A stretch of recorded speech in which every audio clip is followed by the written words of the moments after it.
What's going on, everybody? It is not a good day.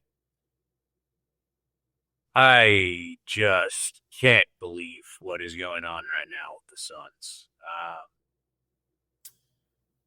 Reports that they've officially made their decision on the first huge domino of this offseason as they are set to name Jordan Ott as their new head coach.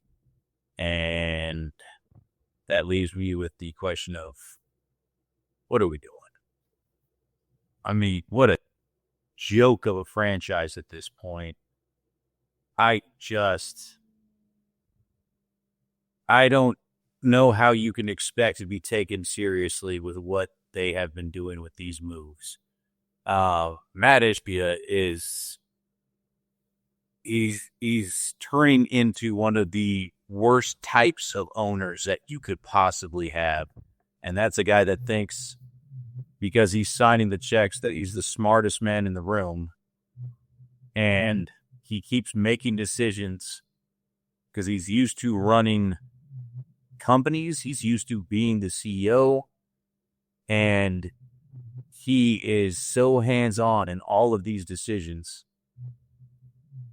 It's so tough to watch because the decisions that he is making, whether it was letting go of James Jones, whether it was Mike Budenholzer you let go of, you can't tell me he wasn't involved in the decision. As much as he wants to deny and say that he's not the guy that makes these decisions, there's no way they make that massive trade, giving away all those assets to go get Bradley Beal without him deciding that was what they needed to do and pushing for that. That's not a move that James Jones makes, I don't think, without being pressured into it. And now he just starts hiring all these guys from the Good Old Boys Club, just all these Michigan State guys. And I don't know how you could look at this hire and not know that this was purely nepotism, that this was just completely, that's his boy. And he's building this Michigan State fraternity at this point. We got the Phoenix Spartans that are building. And when you look at the list of candidates, people that legitimately were interested in this job that applied for it, and some of the names that were on there, and to end up with a guy that has so little experience coaching, but hey, he was a video coordinator at Michigan State. But Chris Quinn is a guy that a lot of people are really, really high at that's going to get an opportunity here, I'm sure, pretty soon. He's an assistant with Miami. Oklahoma City is breaking every single record, it feels like, in the league, and they are heavy favorites to win a title, and you could have got their lead assistant, Dave Bliss. It's a pretty good hire. David Fizdale, a lot of people love. He's a guy that obviously knows Phoenix pretty well at this point, and the team seem to like. And you make all of those guys go through this long process, and the one name through the very beginning that everyone's like, what is he even on the list? When it was originally 15, was Jordan Ott. When there was 15, people were wondering what he was there for. Like, why are you wasting our time with this guy? Then the first round of cuts go, and he's still there. We're like, what is happening right now? Still some big names left. And then we go to the next round of cuts, and he's still there. And everyone's like, well, this can't be real. Johnny Bryant, one of the other finalists, pretty good pedigree, pretty good experience. It's just so frustrating watching what's going on right now. But, he did go to the right school. I don't know what you could do if you're a Suns fan. Ishbia's got so much money, and he's so willing to keep spending it and stuff like that. But until he looks in the mirror and realizes, I need to spend the money to put the right people in place and the right people making the decisions. Because right now, he thinks the right person to make the decisions is him. It hasn't worked out that way.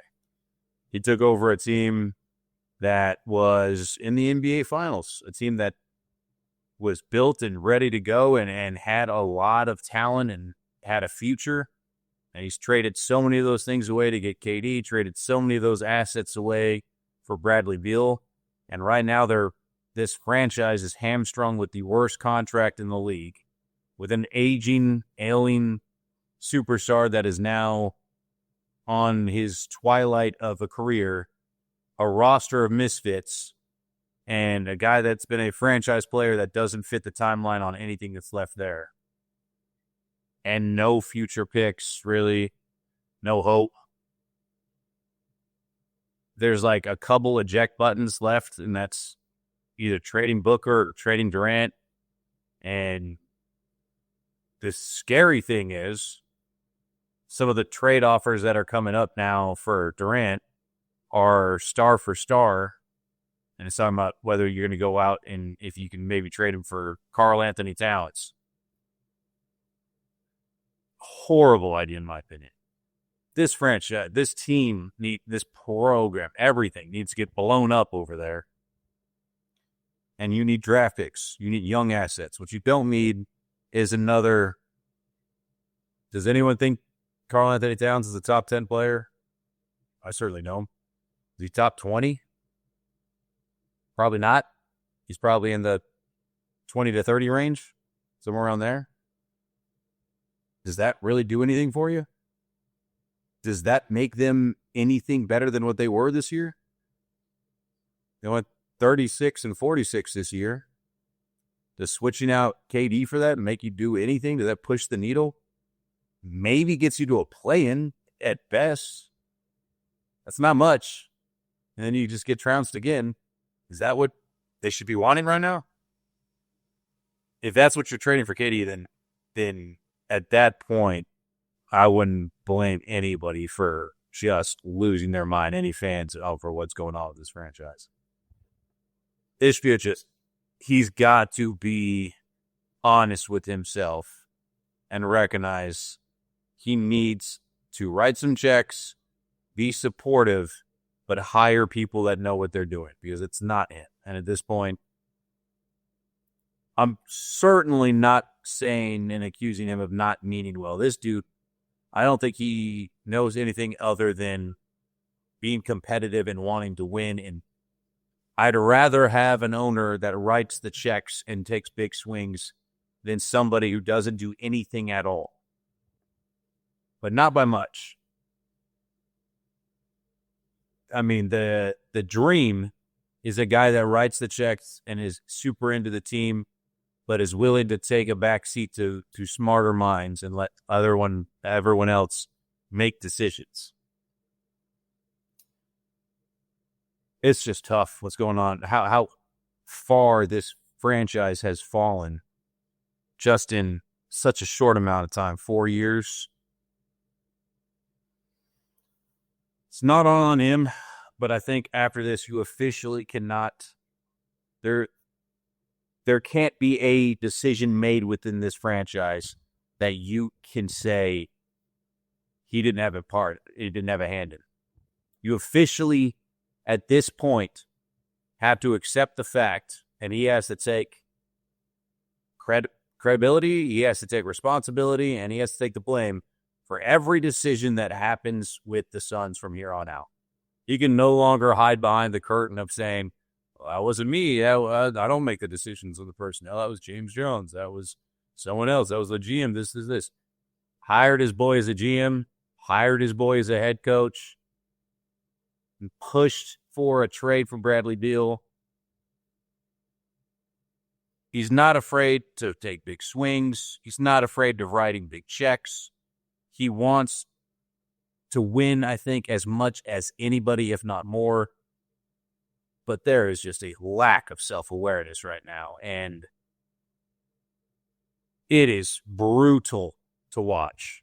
Because right now the Suns are a laughingstock about what they've become, what they're doing. And they don't have any outs really left. They don't have very many. And the ones that they have are in the form that I don't think Ishbia will take. And so, I mean, the immediate future, the mid future of this franchise, and you forecast it 3, 4, 5 years out, it's bleak. Well, hey, at least we got a few Michigan State guys roaming around, and that's what matters right now. But again, if you're going to do the nepotism thing, I said this the last spot, if you want to hire your boys and get them some opportunities on the resume, kind of butter them up a little bit to make them look good, do that for a summer intern.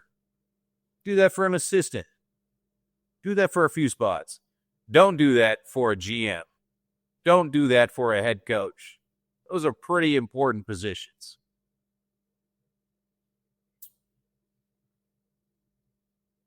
I just feel bad right now for Suns fans. It's going to be a thin few years for this team. And the sad news is this was not the final big decision that this team has to make this offseason. So good luck. I guess we'll see what else decides to do here down the stretch. Let me know what y'all think.